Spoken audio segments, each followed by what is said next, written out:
Hey, gang, I'm live with another Burnout to All Out podcast. So excited about this one as my phone rings. I'm so excited about this particular podcast because this episode, I'm so excited about this episode because what I'm going to be bringing to you today is how we as a team have created such incredible cohesiveness, how I've been able to build a team that is a well-oiled machine with clear expectations, clear communication, and clear metrics on how we're performing and how we communicate with each other throughout the year. Here's the thing I want to hit on before I get started, because I get asked all the time, Melissa, your team is amazing. You guys collectively are such a phenomenal representation of the brand. You guys are on point. You're so organized. Guys, this comes from the top. This comes from how you're organizing your team and how you are setting expectations with them and keeping a strategic open line of communication throughout the year. So today I'm going to share with you guys some of the things that I do with my team in my business that I hope are impactful for you. First and foremost, I want to hit on this critical topic. And that is that successful business owners don't just check in with their metrics at the end of the year, okay? Successful business owners do not just check in with their business metrics at the end of the year. This is data. The data is out. You guys can Google me on this. Successful people in general and business owners they operate on a 90-day recurring schedule. Okay. So yes, I have end of year data. I have end of year business goals, right? I think we're 3.2 million, I think is our goal, right? 3.2 million. I know that end game goal, but I also have quarterly check-ins with revenue goals as we go, right? So I know we did a little over 300 in January. I know we did a little over 560 with our last launch. I know the data, I know the numbers, and I know exactly what our first quarter milestone was. And our first quarter milestone was a projected 250,000 in sales. And we've actually done almost 1 million. So I know, because I track the data, I know exactly where I am in the first quarter. Now, you're like, why are you sharing this with me, Melissa? We're supposed to be talking about your team. It comes from the top. I'll say this again. It comes from the top. I'm not only checking in with my business numbers on a 90-day recurring calendar, I am also checking in with my team. See, the number one thing I see with a lot of new entrepreneurs who have a great idea, a great product or service, but zero leadership skills, is that they come to market with a phenomenal product or service, but the team that supports them is in shambles. There's lack of clarity. It's like herding cats because their team isn't really clear on expectations of role. Their team isn't really clear on what they're supposed to be delivering on. And worst case, the leader is not checking in, AKA the CEO, the founder, right? If you're a small business, you're all things, right? They're not actually checking in with their team on a quarterly basis to talk about where they are in their role description, in their metrics in their business. And they're not creating a two-way street of conversation consistently. And rather what's happening is their business implodes. Team members leave. Team members feel not heard. Team members feel there's a lack of clarity. Team members aren't celebrated when they're hitting really important goals that support the business, right? And I know that a lot of us get into entrepreneurship because we want to get out of corporate America, right? We want to get out of all the metrics and all the tracking, but I'm here to tell you, even in small business as an entrepreneur, if people work for you, you have to work with them and you have to have a cadence of communication with them so that they can give you feedback. You can give them feedback and you can have direct pointed conversations on where they're excelling, where they're doing well, where there's needs for improvement, right? Then there are no surprises. There's no whispering behind backs, right? There's no staff members just leaving your company and you're not understanding why. Now, the critical factor with this that I see a lot of newer business owners overlook is you have to prioritize it, right? When you're a new business owner, a small business owner, and you're all things, I know how full your calendar is. And it can be really easy to convince yourself that you don't have time for these calls with your team members, that there's so many other things that need to be done in the business. Again, love shove for you, but if that's the case, there's other things that you need to be delegating so that you have time to be the leader you aspire to be in your business and make time to check in with your team.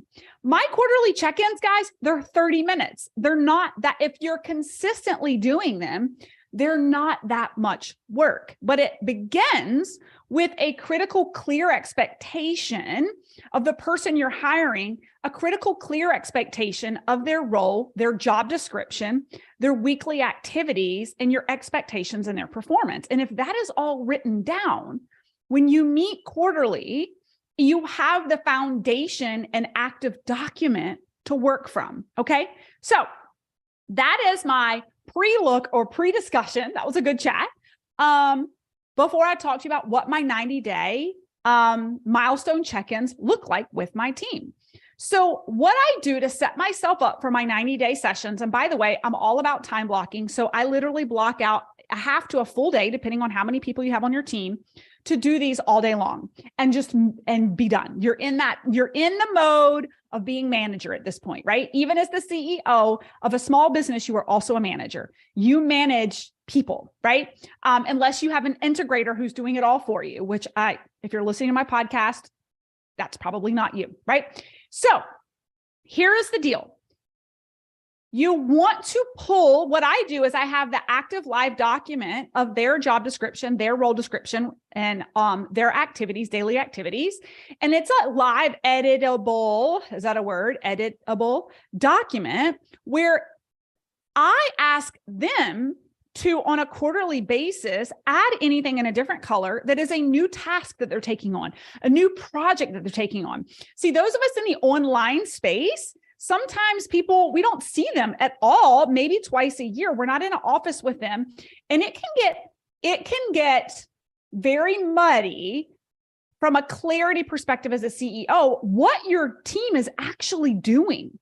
They may be doing things you're not even aware that they're taking action on, right? You may be taking some assumptions about their work ethic or lack thereof of them, keeping up with their job description, but you don't realize how many other things you've piled on them to keep up with because it hasn't been documented, right? So this is a free space for them to add, hey, you asked me to also do this, this, and this, and I'm also, you don't even know it, but I'm managing this, right? So that is a free space for them to add prior to our 90-day check-in. So in the first quarter, they're filling out that form, which means, yes, the document already needs to be an active document when you onboarded them. That is your job, right? And if you don't have them and you're like, Melissa, I am too swamped to go back for all the people who work for me and create these live documents of everything they're doing. Here is a life hack for you, my fellow CEOs. Ask them to do it now. Like, hit pause on this podcast right now, reach out to the people who work for you and say, hey, I am getting really organized in my business so that I can better serve you. What I need from you by the end of this week is a bullet by bullet description of all the activities that you are taking on in the business right now. Life hack, check, done. You don't have to do it. They do. Now you can go back and look at it and decide where you need to fill in the gaps. What do they not include, right? And you might be surprised at how much you've dumped on these people, not aware also, by the way. Okay, so here is what I take that active document that they have also taken time to update prior to our call, any comments they have on additional work that they've done. And what I'm about to share with you, all these questions are actually sent to them a week in advance of their call. And I ask them to be prepared during those 30 minutes to discuss each of these topics, right? This is the open channel you give people who work for you, right? So we get together and this is what we talk about. I let them run the ship. This is where you don't have to be so panicked if you're new at leading people that you have all the answers, okay? I actually ask them to share with me reflectively the first half, the first 15 minutes is a self-reflection on their performance.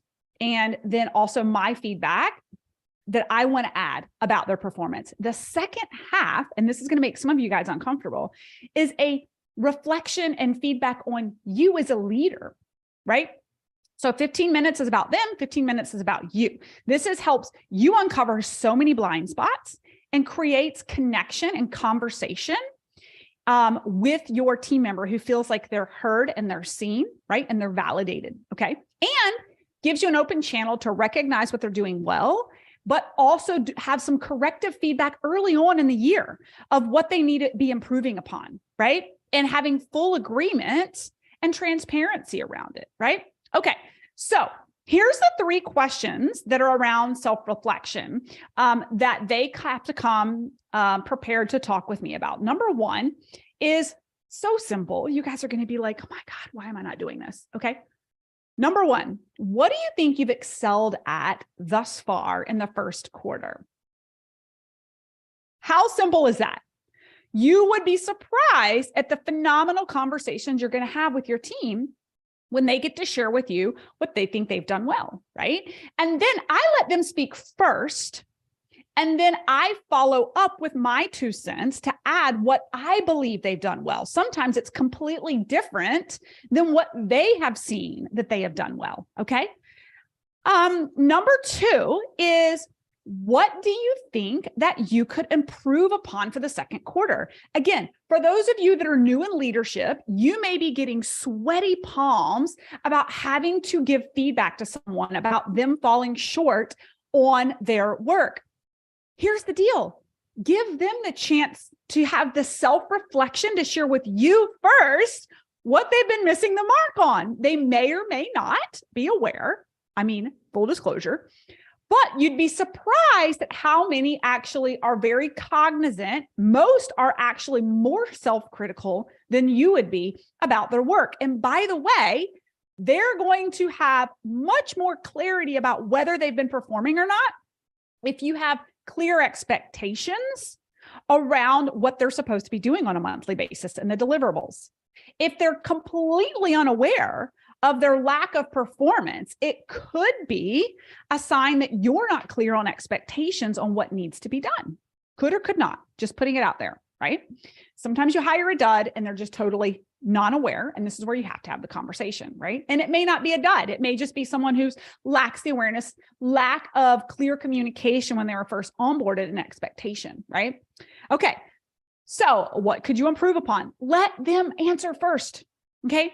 When they're done, it is your turn to then bring forward. What I love about this is you're starting the conversation with something positive. You're starting with what they've done well, and then you're sharing with them what they've done well. So we've got them feeling accomplished before we dive into some critical feedback, and we let them start the critical feedback conversation, which makes it much easier as a leader to fold in afterwards and share your 2 cents, right? Now, the third question is really important. And that is, what do you need more support on, right? And this may be a part of their obstacle or barrier to meeting goals, why they're falling short, right? What can you do to support? What did they need more support on? And a follow-up, I'll throw in a 4th question for you guys that I love asking my team is, are there areas in the business or personally and professionally that you would like to grow and try and flex that skill set in our business? Guys, we are a small, nimble business. We are under a $5 million a year business. We are not a huge business. We need team members who are adaptable, who are willing to grow, who are learning skill sets. The more skill sets someone can learn on your team, the more valuable they become. So if they're hungry and they see a gap and they're like, hey, I would really love to learn more about funnels. I want to take this course and I'd love to bring it back to the team. You may want to consider investing in that if they're the right person. The large majority of people on my team actually get a stipend to go towards their education. And they get to invest in certain programs that are helping them sharpen their tool belt, their tools, but bring value to the community, to the team. but I'm doing it in an aligned, energetic way that is something they've already requested that they would like to learn more about, right? So this is a great conversation that you should have ongoing. And I have full transparency with my team that, hey, sometimes I can fulfill your request, sometimes I can't. So when they say, there's a certain task they're not crazy about and they'd love support on it by like delegating it to someone else, I may or may not be able to do that, right? But I do think it's important to have that conversation. If they're a particular task they're doing that just sucks the life out of them, is there someone that you could delegate it to? You may or may not. And I have this conversation with my team all the time. Sometimes there's parts of our job that we just have to do as team players and it's not our favorite. However, continue to give me the feedback on what you're not crazy about. And I may be able to realign it to someone else who loves it, right? Like I've got people on my team who love spreadsheets, love staying behind the computer, love data, don't necessarily want to be, customer facing. I have people on my team who love being customer facing and hate spreadsheets, right? And so it's like, have those conversations and keep them filed in the back of your head, because as your business grows, you may be able to tap on the shoulder of the right person and say, hey, I've got this new project based off of what we talked about last quarter. It might be perfect for you. Now, you may need to up their hours, change their retainer because they're taking on more responsibility, or it can be an incentive for them, right? If you get through this training, you get the certification, and you can bring this value back to our team, I will raise your salary, right? Or your hourly rate, okay? So it gives them something to strive for. Okay, so I hope that's helpful, the first half of the quarterly discussions that I have. Now, the second half might make you wiggle a little bit, right? This is where you're going to give them the opportunity to give you feedback on what maybe you need to do better as a leader or to serve them or remove barriers, right? And I call it the start, stop, continue exercise. What can I start doing that I'm not doing right now to better serve you? What can I stop doing that maybe is bugging the shit out of you or is really not helping the situation, right? What can I stop doing? Is there anything I'm doing that's just driving you nuts? I can't promise that I'm going to stop doing it, but give me the feedback. And what can I stop? What can I start? And what can I continue doing? What am I doing well that you want me to continue doing, right? It is so important to give people this clear runway. Like I got feedback from one of my teammates during our quarterly reviews last week. There was a lack of confusion on a couple of things around responsibility for some of the finance of the business, because we've made some huge changes and have brought in a finance department, right? And so this person was like, hey, I work best if I'm really clear on exactly what you want me to do, and I'm not really clear here. Here's the golden nugget. She would have not had the chance to have that conversation with me had I not opened the line of communication. She probably would have stayed stuck, confused, and feeling like she's missing the target on some of her role because she's not quite clear on what she's supposed to be doing. And it was probably really exhausting and confusing for her trying to navigate it on her own, right? So I hope this was helpful for you guys. I hope that you can take some notes on this, take it to your teams. I would love to know, share in the DMs, reach out to me, let me know if this was helpful and if you're going to begin implementing 90-day milestone check-ins with your team and not just your business. Because I know if you're living all out, you already are focused on 90-day milestones in your business, right? All right, let me know. I hope you guys have a great day.